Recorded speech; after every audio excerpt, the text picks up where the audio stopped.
എല്ലാവർക്കും സ്വാഗതം. അപ്പോൾ നമ്മുടെ വീഡിയോസ് എല്ലാവരും കാണണം, കണ്ട് സപ്പോർട്ട് ചെയ്യണം. എല്ലാവരും സപ്പോർട്ടാണ് നമ്മൾ കാണിച്ചാൽ വീഡിയോ കണ്ട് ഇഷ്ടപ്പെടാനും സബ്സ്ക്രൈബ് കമൻറ്റ് ചെയ്യുക. ഇന്ന് നമ്മൾ ചക്കപ്രദമാണ് ഉണ്ടാക്കാറുള്ളത്. അപ്പോൾ അതിനായിട്ട് എല്ലാവരും ഉണ്ടാക്കി നോക്കിയിട്ടുണ്ടോ എന്ന് കമൻറ്റ് ചെയ്യണം കേട്ടോ. ഉണ്ടാക്കി നോക്കിയിട്ട് ഇഷ്ടപ്പെട്ടോന്ന് കമൻറ്റ് ചെയ്യും. അതിനായിട്ട് നമ്മൾ ചക്കപ്പഴം, നല്ല അരിക്ക ചക്കപ്പഴമാണ് എടുത്തേക്കുന്നത്.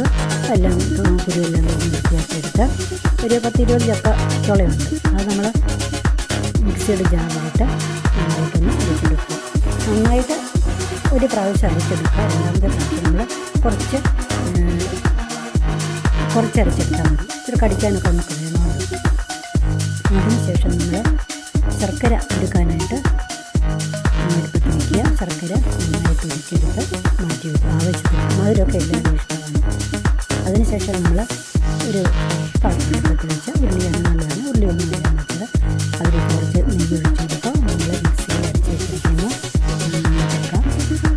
ചക്കയുടെ പഴുത്ത് അതിലേക്ക് ചേർത്ത് കൊടുക്കുക. എന്നിട്ട് നന്നായി ചേർക്കുക. നന്നായിട്ട് അരച്ച് കഴിയുമ്പോൾ അതിലേക്ക് നമ്മൾ ഒരുക്കി വെച്ചിരിക്കുന്ന ശർക്കര പാനിയുടെ